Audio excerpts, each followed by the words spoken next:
نہایت رنج و غم کے ساتھ آپ کو یہ اطلاع دی جا رہی ہے کہ بنگلہ دیش ہاتھ ہزاری کے مدرس سینئر استاذ مولانا ابو احمد صاحب رحمۃ اللہ علیہ اب سے کچھ دیر پہلے اس دار فانی سے دار بقا کی طرف انتقال فرما گئے ہیں۔ انا للہ و انا الیہ راجعون۔ ان للہ ما اخذ ولہ ما آطا وکل شیء عندہ باجل مسمی۔ ہماری رب العالمین سے دعا ہے کہ اللہ تعالی حضرت مولانا ابو احمد صاحب رحمۃ اللہ علیہ کی تمام تر دینی، علمی اور تدریسی خدمات کو اپنی بارگاہ میں قبول فرمائے، اور اللہ کریم ان کی قبر کی منزلوں کو آسان فرما کر انہیں کروٹ کروٹ جنت الفردوس میں جگہ نصیب فرمائے۔ دہلی کے مولانا سعد کاندھلوی صاحب کے خلاف طرح طرح کے ہتک آمیز بیانات پھیلانے کا الزام لگاتے ہوئے مولانا سعد صاحب کے حامیوں نے عدالت میں 500 کروڑ روپے کے معاوضے کا مطالبہ کیا ہے۔ یہ مقدمہ مولانا سعد صاحب کے پیروکار محمد جبیر حسین نے اپنی مدعیت میں درج کرایا۔ تفصیلات کے مطابق گزشتہ روز پیر 2 دسمبر کو مدعی کے وکیل خان محمد مرشد نے میڈیا کو اس معاملے کی تصدیق کی۔ انہوں نے کہا کہ ہم نے 1 دسمبر کو ڈھاکہ میں جوائنٹ ڈسٹرکٹ جج فرسٹ کورٹ میں مقدمہ دائر کیا۔ عدالت نے ہماری درخواست منظور کرتے ہوئے کورٹ فیس جمع کرانے کے حوالے سے سماعت کی تاریخ 14 جنوری مقرر کی ہے۔ ڈھاکہ کی عدالت میں یہ مقدمہ حفاظت اسلام بنگلہ دیش کے امیر علامہ محب اللہ بابو نگری، قومی مسجد بیت المکرم کے خطیب مفتی محمد عبد المالک، خطیب بنگال مولانا جنید الحبیب، مولانا شہرجار محمود، مولانا محفوظ الحق، مادھوپور پیر مولانا عبد الحمید، مولانا نور الاسلام علی پوری، مولانا لقمان مظہری اور مفتی ظفر احمد سمیت بنگلہ دیش کے 12 جید علماء کے خلاف دائر کیا گیا ہے۔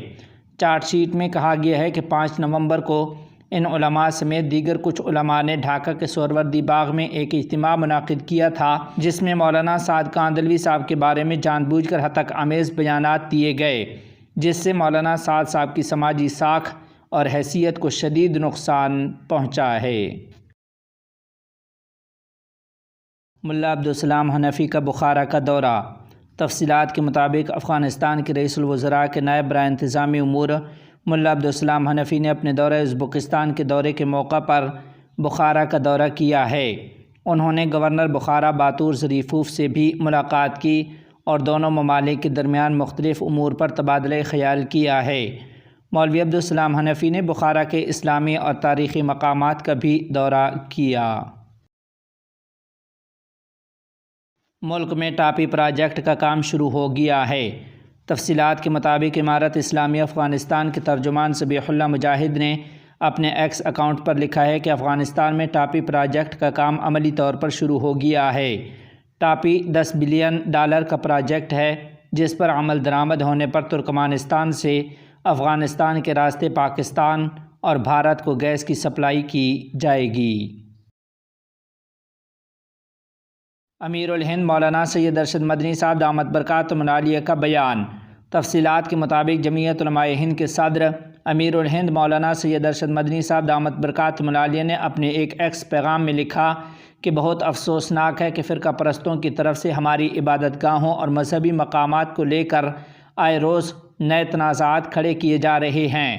مایوس کن پہلو یہ ہے کہ ایسے معاملات میں نچلی عدالتیں ایسے فیصلے دے رہی ہیں جس سے ملک میں انتشار اور خوف کا ماحول پیدا ہو رہا ہے۔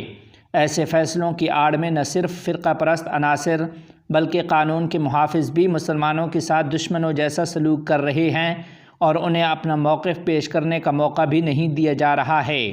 سنبھل کا واقعہ کوئی معمولی واقعہ نہیں ہے، بلکہ یہ ایک ظلم ہے جو ملک کے آئین، انصاف اور سیکولرازم کو آگ لگاتے ہوئے قانون کی دھجیاں اڑا رہا ہے۔